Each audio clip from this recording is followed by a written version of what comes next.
Good afternoon.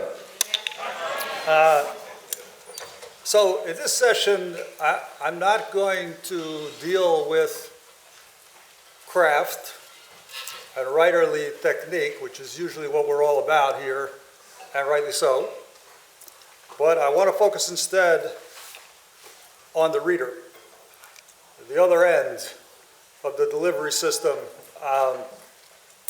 So obviously, we know we have to think about the reader, and hopefully we do. At minimum, they are the intakers of our outputting. We know we keep them in mind and we want to please them. And as readers ourselves, we know what a powerful experience it is to read some creative writing and be in the thrall of that work. And that's what we want to instill in them, to thrill the reader the way that we've been thrilled. And I would imagine that that experience is why a lot of us are here, right? You had it, and now you're trying to do it. I certainly think about the audience for my work when I'm writing, how to get them hooked, how to have them wriggle on the lines a little bit for a while after you get them hooked, to use a fishing analogy. And then I guess you catch and release after a while, after you're done with them, and they go on to the next piece of attractive bait. But what I realized recently is I don't really understand much about that experience that I'm trying to provoke and to instill.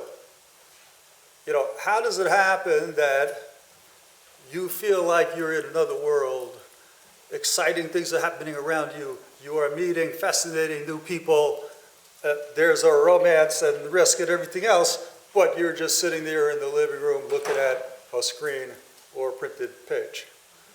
Like, how does our work operate on the human organism, and what goes on in the human organism when that aesthetic experience happens? Come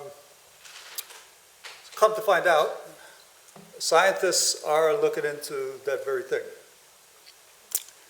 Neurologists, they're using functional MRIs and PET scans, and they are examining exactly what goes on in this thing that I want to talk to you about today. There's measurable, tangible impacts. This is your brain right here.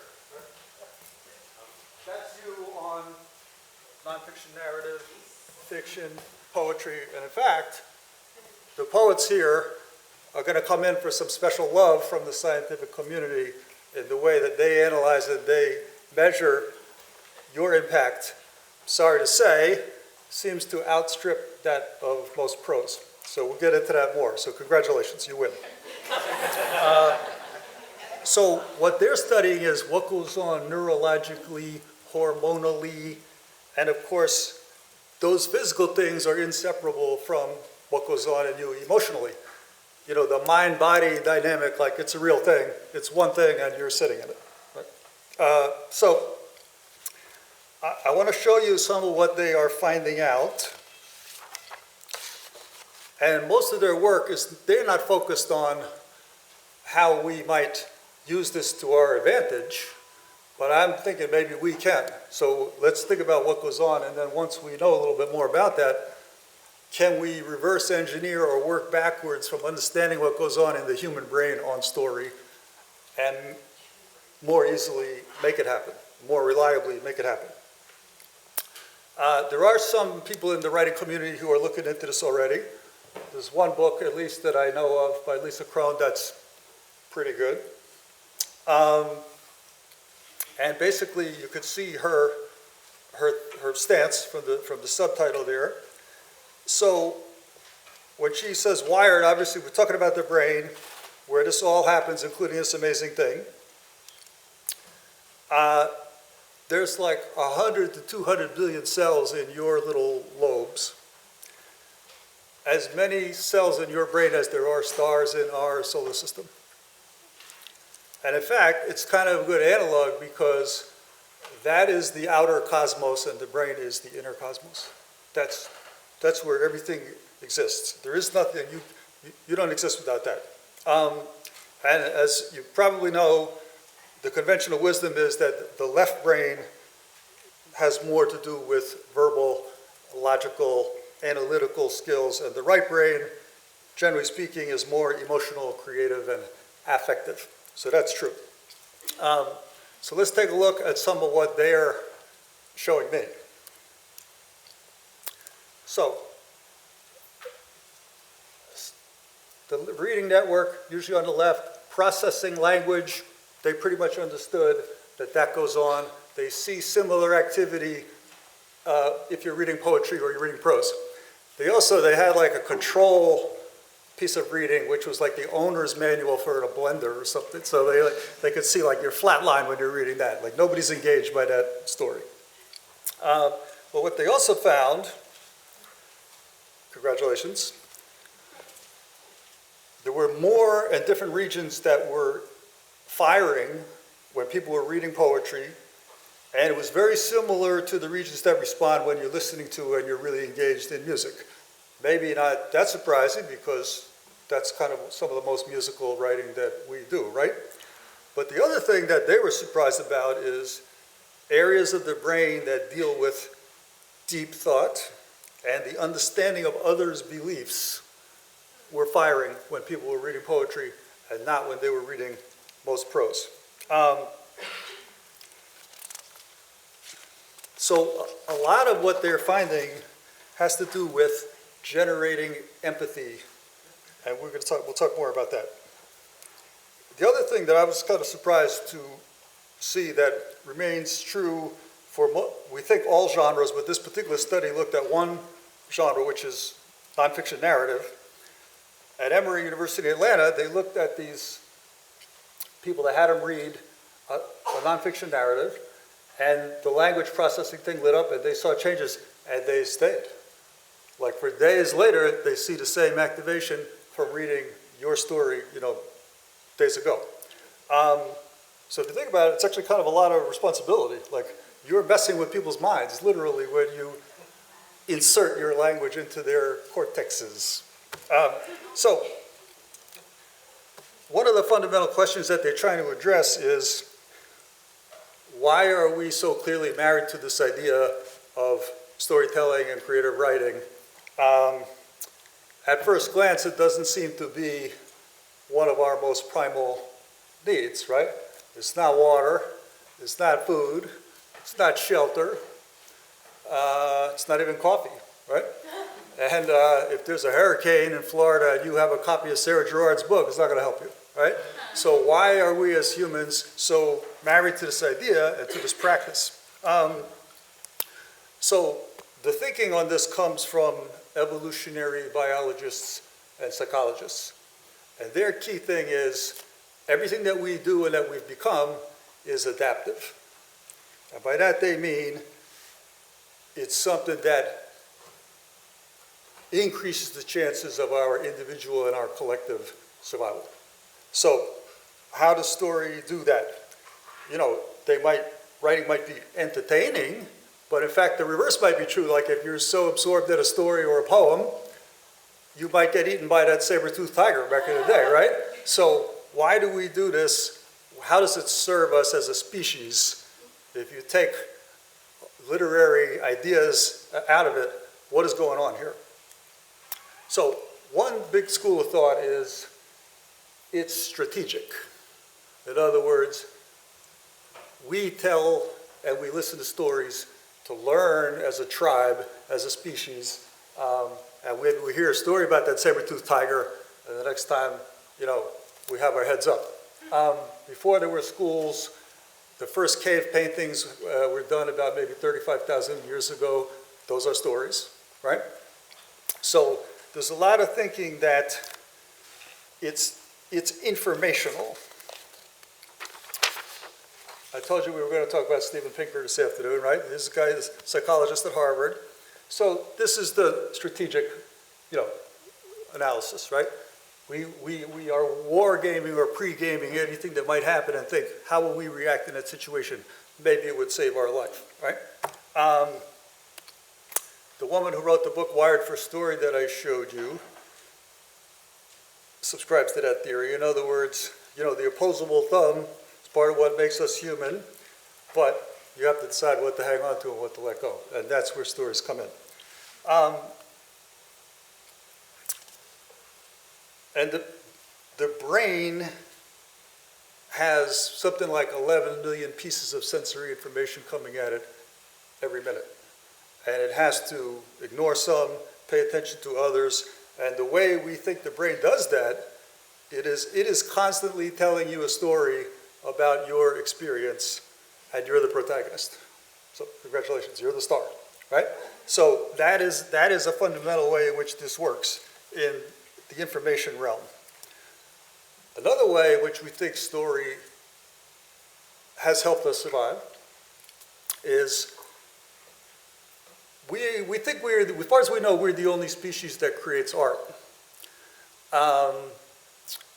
Art, we think, came out of play, which almost all species do, and that is both practice and it's a way of bonding with the other animals with whom you are playing.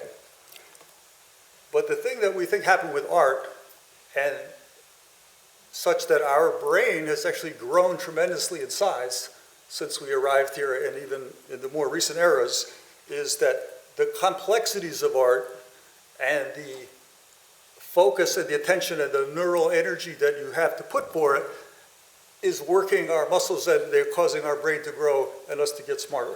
And that's one of the functions of art. So that's another way in which it is adaptive. And they also think that we developed this intense interest in stories because that's how nature and evolution works. In other words, if sex didn't feel good, we wouldn't keep doing it and doing it and doing it, and our species might not be prolonged, right? And they feel story it's a different feeling, but the same principle applies. So that's why we think it's enjoyable.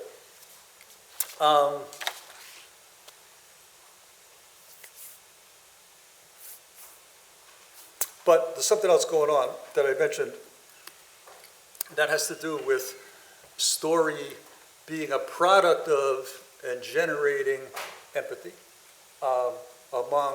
between the writer and the reader and among groups of human beings. So here's the thing that the Times wrote about recently. This has to do with this is shout out to the fiction writers. People who read fiction can better understand other people, they can empathize and see the world from their perspective. So I think we should be reading a lot more fiction based on that.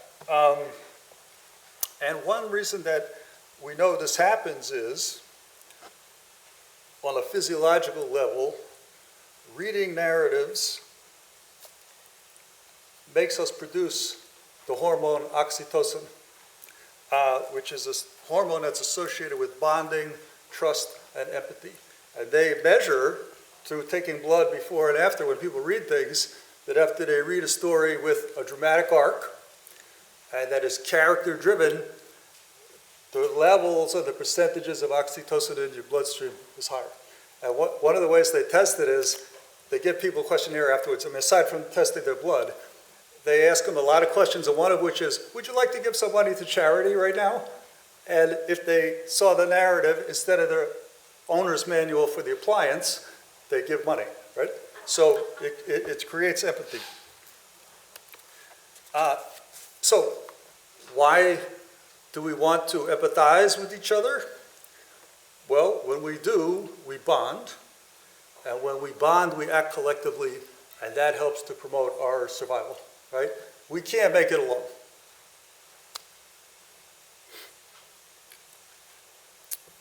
So here's one of the experiments that I told you about. This guy goes so far as to say oxytocin is the instrument that puts people in thrall to a story.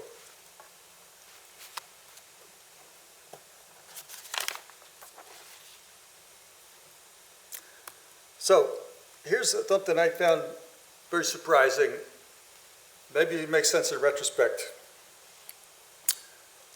When we read stories, and we were just talking about this today in our mentee group, when people read stories that have sensory details and they're vividly portrayed, the areas in their brain light up exactly the same ways as if, and to the same degree as if they were smelling that thing, they were eating that thing, they were hearing that thing. They can't distinguish it from the person actually experiencing it. Reading about it is that close to reality in that inner cosmos, in the brain. So I find that pretty amazing. So here's some examples.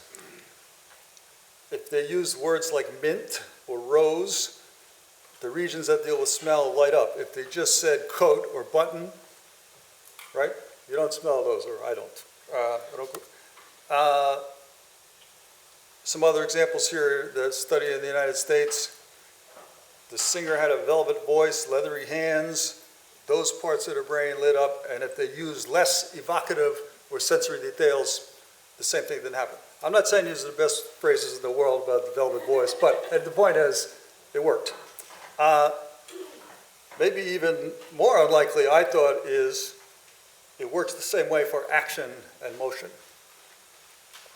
If they read, this is a study in France, so we got France, Spain, and the United States all working on this. If they read something about this kid kicking a ball, the motor cortex lights up, and it will correspond to the part of the body that you're reading about. So that is mirroring.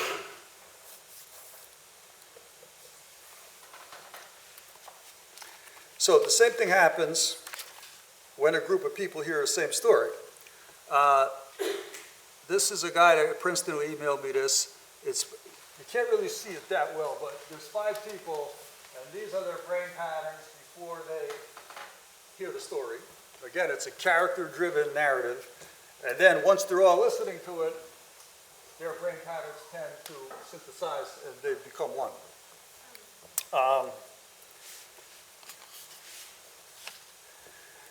So, here's one of the scientists.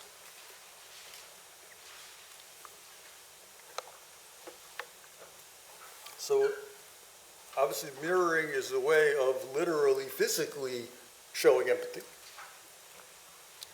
So what that means, according to this, one of the scientists, and I had never thought about it this way, can you make the reader become the characters? And this is also where having like a strong protagonist with whom the readers can empathize becomes very important. So, based on what we've talked about so far, how would you get your reader to mirror your characters? Sensory details. Sensory details. So yeah, sensory details. Yeah. Rich description. Yeah. Right. Yeah. Now what else? You do pacing, like you pace it properly, the reader feels like they're going along with it. Right. So clearly we've seen motion and sensory details seem to have that reaction that we're trying to create. Another related technique that we're all familiar with is, here, you guys got it already, right? Creating scenes. This is a guy, not a scientist, over at the Poynter Institute in St. Pete, but I like this quote where he says, scenes, meaning characters in action with evocative settings, they create this vivid, continuous dream. And I thought that was a nice way of putting it. The way you feel when you're transported, as we were calling it earlier today. So, obviously, these are things that we certainly have heard of and we understand that we should do, but I think knowing the extent to which the reader has like an involuntary physical response to our techniques, I thought takes it to another level of importance. Now, these stories, as we also kind of have a sense, they could be positive or they could be negative, right? Tragedy is a long tradition in our culture. So one of the studies, several of the studies that they've done, they measure people's reactions to see if they respond as strongly to negative stories and tragedies or sad stories as they do to more positive ones. And they hook something up to this corrugator muscle right here in your eyebrow, which is the frown muscle that you react with when something negative is going on. And so what they found is negative emotions that these manuscripts elicit, they have just as positive, meaning just as strong aesthetic rewards. In other words, the response is just as strong, regardless of whether it's overall, it's a negative or a positive story.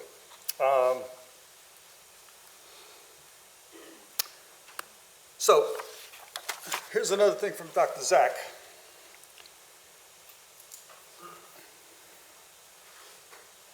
The role of dopamine is now coming to be understood in terms of literature. You know, we think of dopamine, it's the same root. There is a rush, but what I didn't understand, I think of having a dopamine rush is getting that release, that reward, that's the ultimate goal. But as it turns out, dopamine is released to a greater extent in anticipation of a reward. Not when you get it. When you think you might get it is when you secrete or you synthesize or you produce much more of this. And this is a feel-good hormone, right? Like dope, right? So this is from Lisa Kron, the woman who wrote that book, Wired for Story. So one of the ways they measured this, they played some tricks on monkeys, as they sometimes do in the lab. And I'm not saying it was a good idea, but here's what happened. You know, they trained them such that if they hit the bar so many times in a row with their little paw, they would get food. And they produced some dopamine when that was happening. But then they made it such that they only got a reward half the time when they pushed the bar as much, and they produced twice as much dopamine, thinking they might get a reward as they did when they knew they were going to get a reward. One of the scientists compared this to compulsive gamblers. And he says, that's actually what they want. They want the thrill of thinking they might win. And that's what they're after. And that's what they're getting that drug-like rush from. And he said, if they actually win, they're befuddled. You know, like, that's not it. Yeah. Yes? Reminds me of submitting writing. What's that? It reminds me of submitting writing. Yeah, so you get a rush from that? Is it bigger than the reward if they say, we would like to publish your poem? Yeah, it's like that excitement that it could happen, yeah. Oh, okay. All right, so there's the proof. It's her and the monkey, all right? Can't argue with that, right? So what does that suggest as writers that we might do? We know they're going to feel good, and in a drug like euphoria, if we can make this happen. So based on her and the monkeys, what do we do? Yes? Keep the reader in suspense. Right. Make them anticipate that there might be some great payoff, right? And a couple twists and turns. Exactly. Yeah, right. It's not the payoff, it turns out. It's the hope and the wish and the excitement, the anticipation of a payoff, or the resolution of the plot that gets this particular hormone flowing to that extent.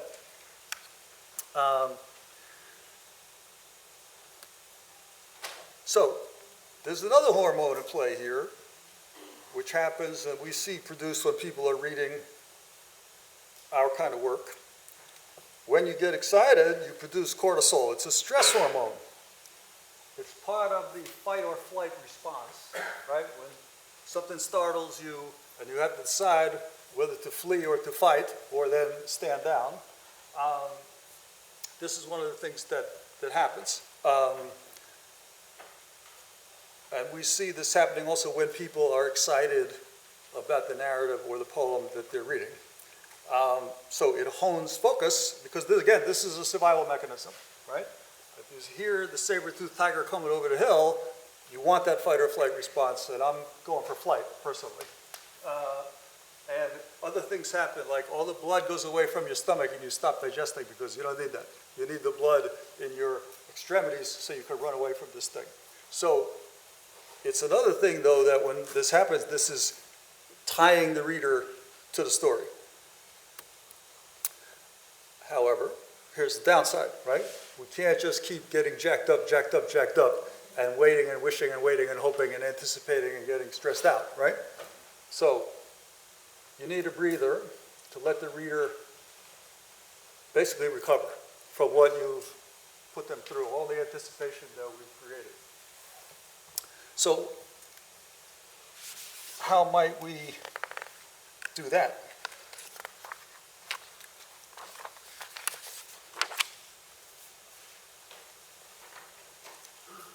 Sir? Comic relief? Yeah, great idea, yeah. That'll do it? Any other stuff? That's a great answer, yeah. I mean, it's more of a structural question than anything, because depending on the piece you're working on, if you're working on a long novel, 7 or 8 chapters, ramping up that tension, you can have an interlude that has nothing to do with anything, that gives them a chance to say, okay.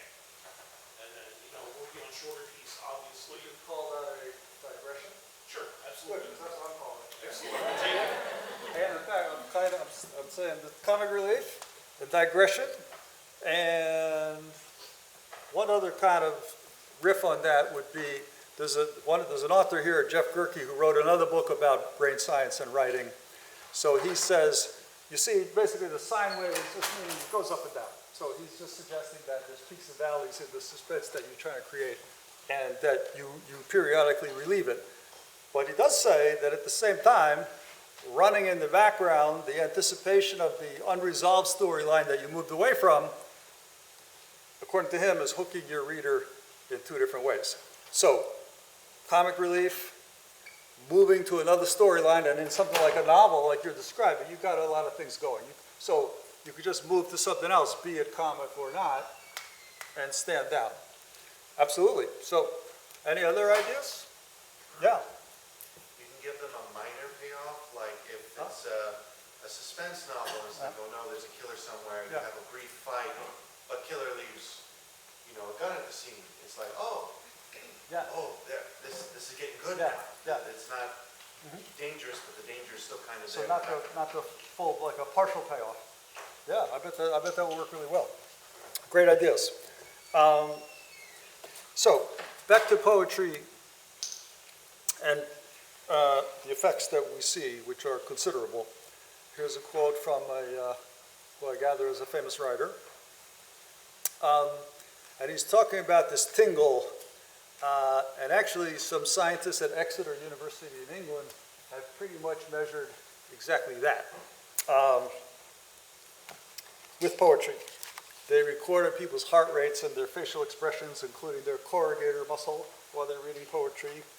And they had something that they called a goose cam, which were calipers on people's skin to see if they got goosebumps at every point they would see it. So yeah, who knows, the goose cam.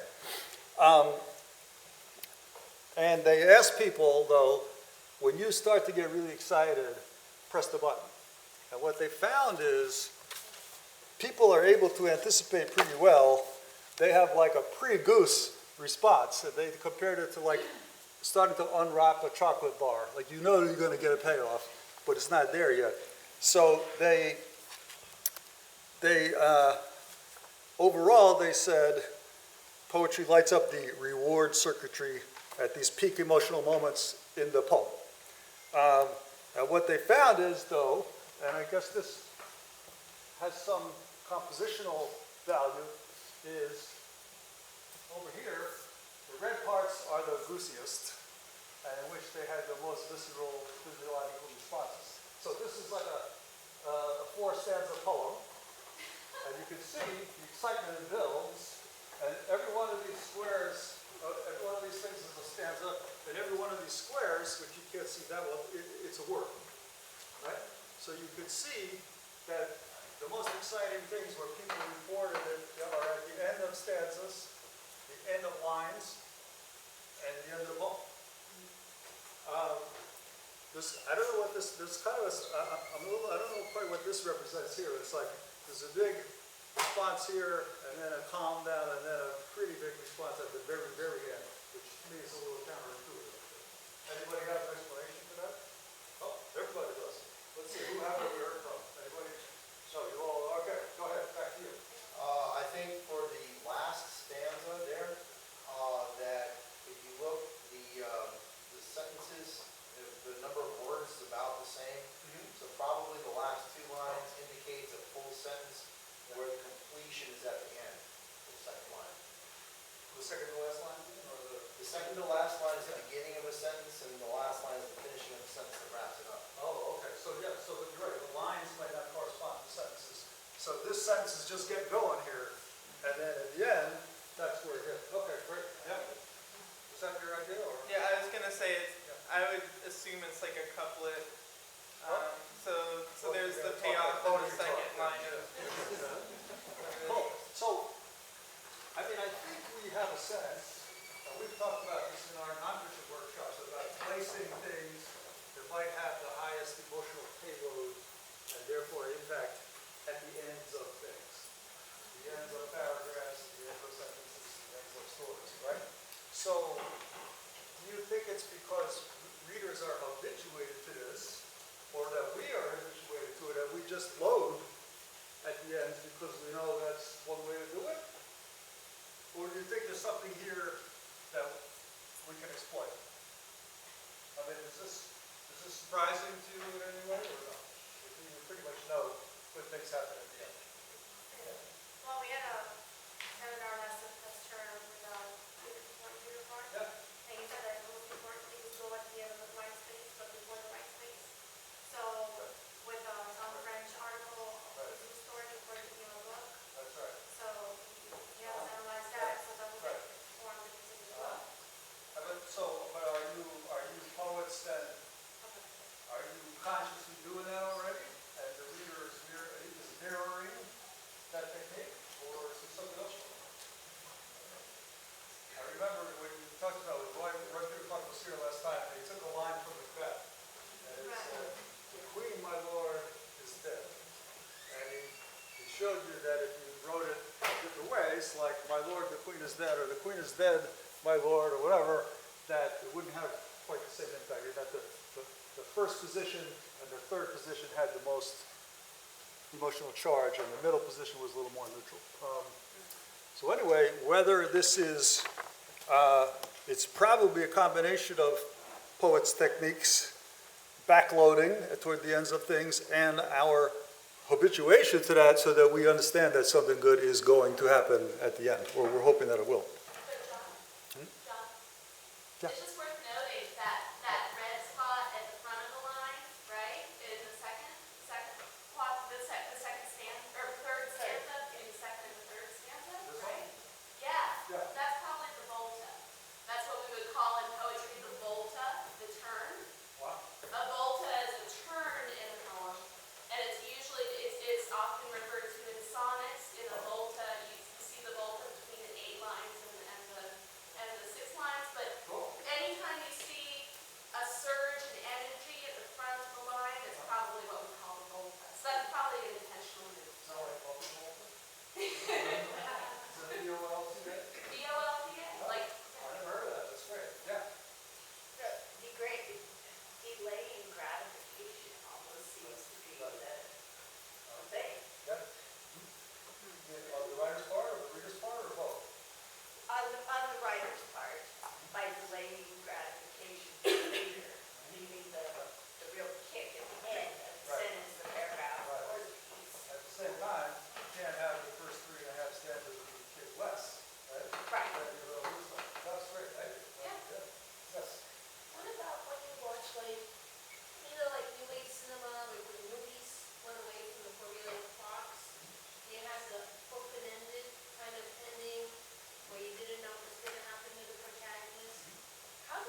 spinning, but you don't know what's happened. If you go back to the idea of the minor payoff, the story has resolved, but you still have that little bit of suspense kicking in. It's why you're tired at the end of a movie where the resolution isn't so clear, because you're still tense as you're walking out of the theater. Maybe it's the same for books or poems.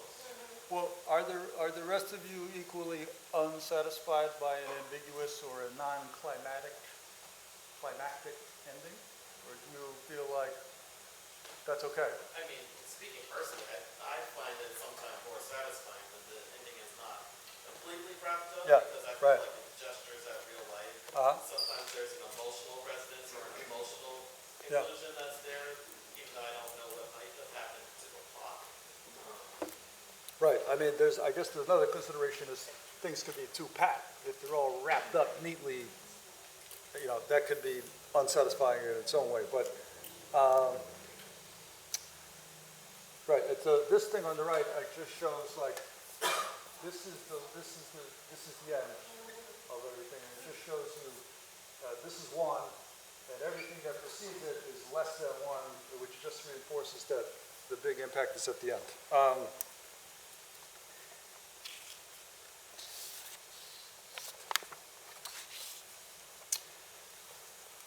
Another concept that I think will resonate with us as writers is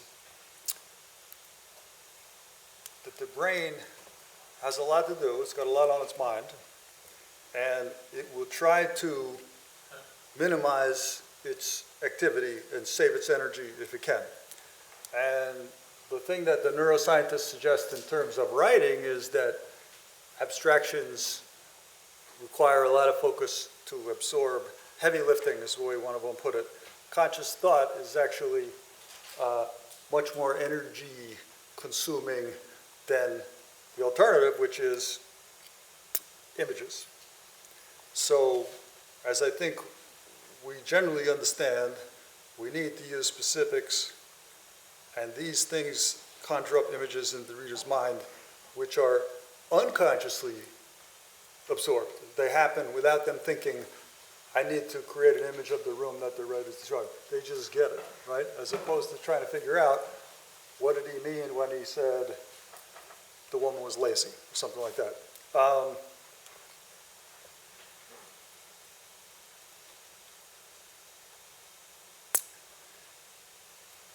Here's another neuroscientist who basically says that this is the way we think and that we operate, and that the brain creates images based on all the information that it's getting.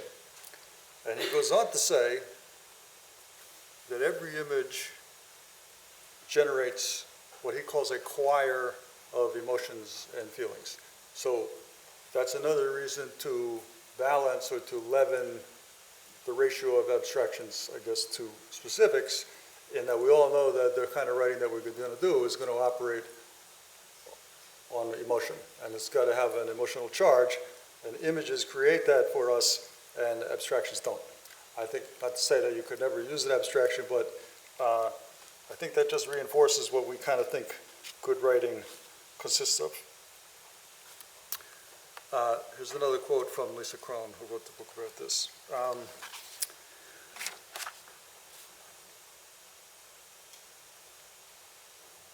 think that's true. I mean, aside from reading the owner's manual for the blender or whatever it was, do you think? Yeah. I would say it's absolutely true. If we're not feeling what we're reading, it's when you're like finding yourself when you read the same paragraph like 4 times and you have no idea what you read. You're not really reading it because you're not really feeling what you're reading. And unless you're connecting with the words on the page, then you're not really getting anything out of it. I guess you're not reading with a capital R, right? Yeah. You could be, yeah. Anybody disagree? Yeah. I don't know, sometimes I feel like I might be reading a piece that has a lot of comedy parts and I'm just not getting the joke. So I'm kind of just like cruising along without picking that up, but maybe that's just one section of like more emotions, you know? So probably your neurons are not firing in a very satisfactory way, or at least from the comedian standpoint, right? Yeah. So I guess then, but then you're not reading in the way we mean that absorption, right, and that immersion in the material, right? So, cool. So at this point, you may be wondering, what about your brain, the writer's brain? It's got to count for something, right? There hasn't been that much study. I don't know whether it's harder to wire up a writer or tell them, like, okay, create. But I didn't see a lot of information about that. I wish somebody would do it and like get some people who can reliably create and wire them up and see what's going on with their hormones and their left lobe and their right lobe. The one thing they did seem to be pretty confident about, and that researchers agree on, is that it takes a long time for your brain and therefore you to master any skill. You know, I think the standard is like, I think, well, I've heard 10,000 hours. That doesn't seem like that long. There's an economist who came up with this 10-year idea that he studied chess masters, and they took 10 years to literally master that. And the way they think about mastery is, again, it has to do with unconscious thought versus conscious, more strenuous, difficult, energy-consuming thought. So what they decide as mastery is, it's moving your expertise to the unconscious, so you could just sit there and do it, and not think about, what do I have to do? Oh my God, is this the right thing? Your instincts become better. As this guy, neurologist, puts it, you hone your skill that you're no longer aware of the technical steps needed to build a skill. And I guess this is what happens with athletes, right? You're not thinking about it ideally when you're playing at a very high level. You just do it. So it allows you to make great technical decisions intuitively and quickly rather than agonizing, which is, I think, where I am in terms of my writing. I think I'm going to need a little more time. Yeah, I've been doing this for longer than 10 years, and I'm not there yet. So, but the good news is we're all engaged in this process. So I don't know when your clock started, but you're on your way. One way that they have investigated the way the brain, the creative writer's brain, works over time is something we could actually do something about, I think, and work on consciously, and might not take 10 years. It has to do with what they call levels of reasoning or intentionality. There's a guy named Robin Dunbar at Oxford who's done a lot of this, and he came up with something, he's probably best known for something he came up with called the Dunbar number, which has a nice ring to it. And he posited that you can only really have any meaningful relationship with 150 people, max. And he posits that this is actually the average size that hunter-gatherer societies tend to be in their communities for that reason. You would think that would have changed over time, but anyway, that's his most famous thing. But for writers and readers, he has much different and much smaller numbers. What he's writing about is how we have to be able to keep track of what each of our characters feels and believes, which may or not be true, which they may or may not be upfront about, and what the reader believes is going on with each one of those people, truly or falsely, all the time. And he says that, just in human life, it's obviously very useful to be able to suss out the hidden motivations and thoughts of others. So there's levels of intentionality. Let me back up for a second. So, for example, he says monkeys, back to our monkeys, they have first order intentionality. They just know what they know, but they don't know that they know something. apparently there's some other primates that have second order intentionality. They understand that someone else, like a human, knows something. And at the simplest level, telling a story, communicating a story, they say, takes third order reasoning. So these three, the storyteller, one, has to be completely cognizant of these other two things. In this theory, more complex stories, like what you're doing, require fourth level reasoning or intentionality.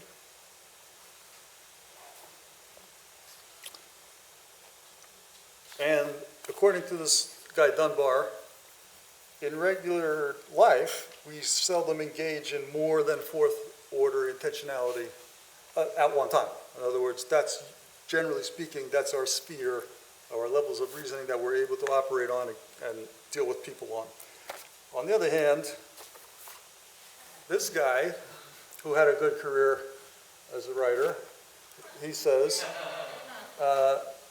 operates on sixth level intentionality, and here's his rationale.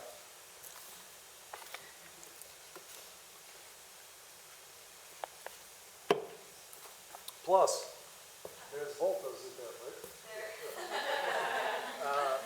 So apparently he says only 20% of people are able to operate on this level. So that's one reason why a lot of people can appreciate Shakespeare, while very few of us can write like Shakespeare.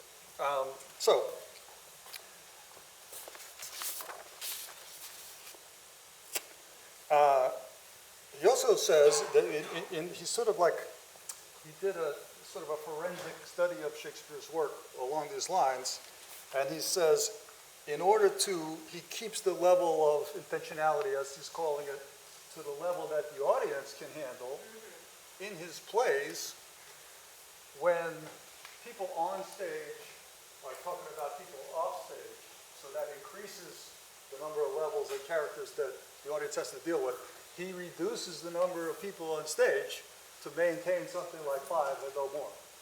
So he keeps it to 5, be they on stage or off stage, according to this analysis. And you know, this kind of complexity is part of what makes his stories so absorbing. One reason also why we need to keep track of this is that because we know everything, we risk revealing more than we want the reader to know, and we have to keep track of what each character knows all the time. So what Lisa Crone, who wrote Wired for Story, suggests is that you can actually keep a chart.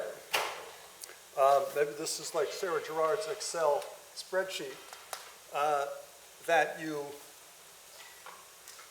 for each important character, that you track, well, what's going on in the story, which I think the apostrophe should probably be somewhere else, each character's idea of reality and where the contradictions are, where they don't understand. Dramatic irony, right? And we know things that the characters don't. And keep on your chart the next level of intentionality, the reader's beliefs and understanding, what they don't know yet because you haven't made it clear to them, and what they don't know about each character, and what they do and don't know at each major plot point, that you could keep track of this and make sure you don't get your wires crossed.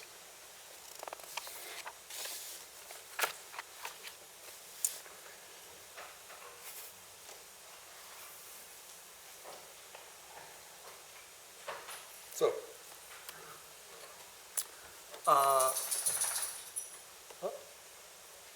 some third order intentionality right here, right?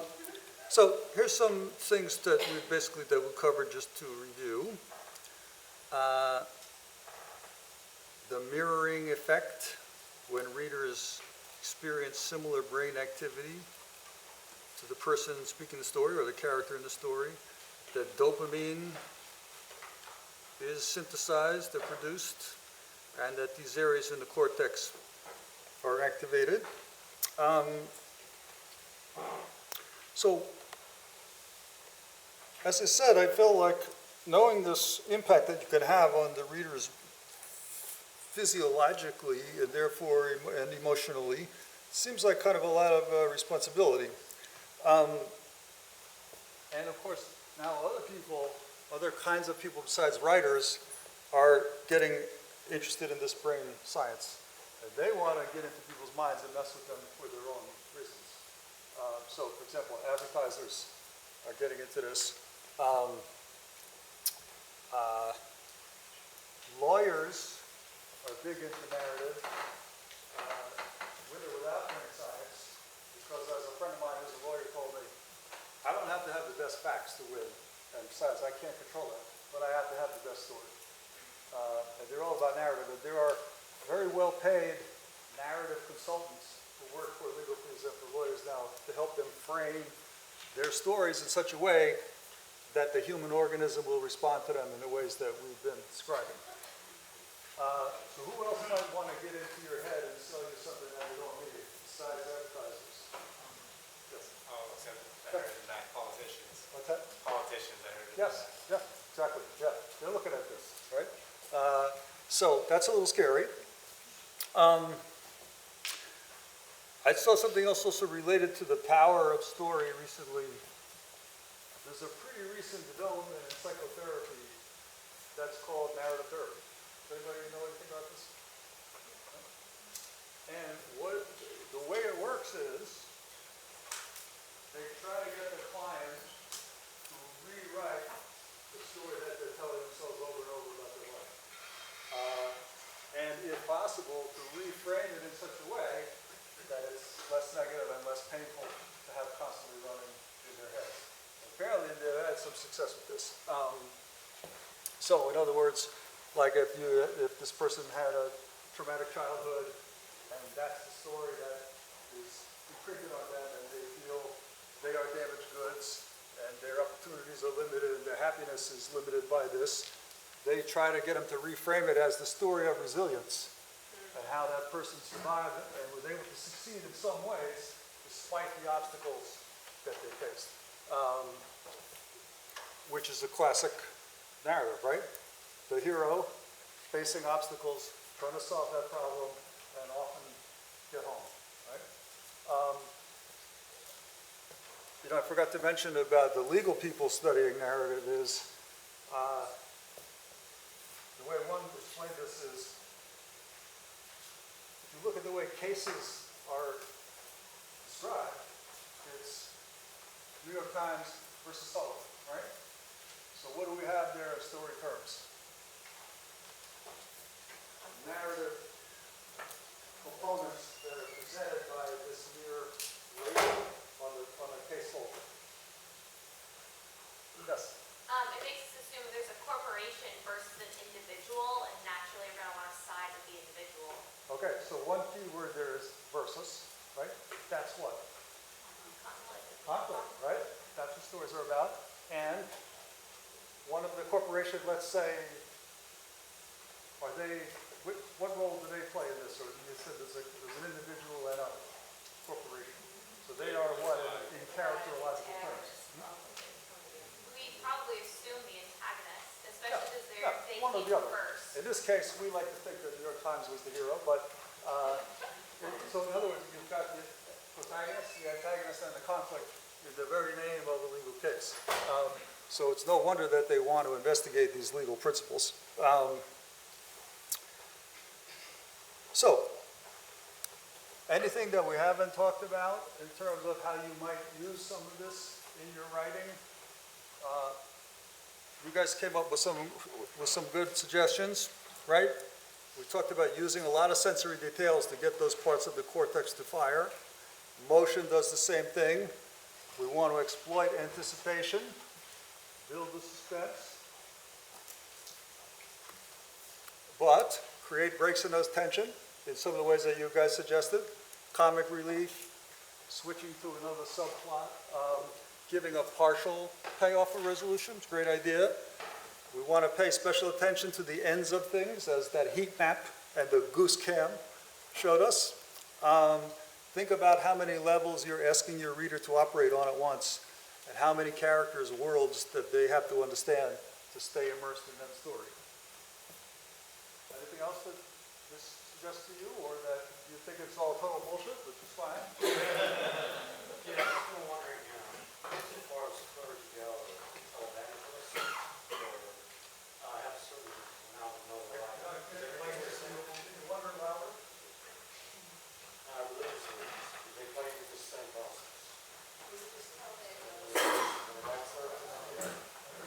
leaders are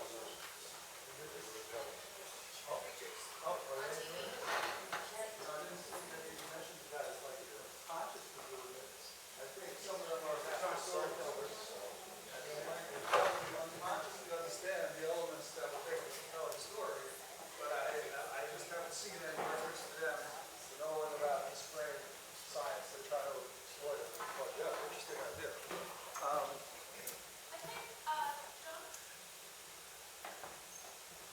One thing, since you were talking about this idea of creating kind of using language to shape stories, to kind of persuade, one thing that comes up in poetry is some of the early sociolinguists like Noam Chomsky, who did some associated research with neurology and cognitive science. They've made the argument that on a strictly physiological, neurological level, rhyme creates closure. So when you hear two words rhyme, your bodily instinct is to reconcile those two words with each other, which obviously trickles down to advertising slogans and jingoism, political jingoism most obviously, but even on a more creative level, it can be used to argue. Well, part of it's the memory, right? Part of it's like being able to commit to the oral tradition of remembering poems and being able to recite them. But they're arguing that there's actually an argumentative, persuasive, cognitive level about it as well.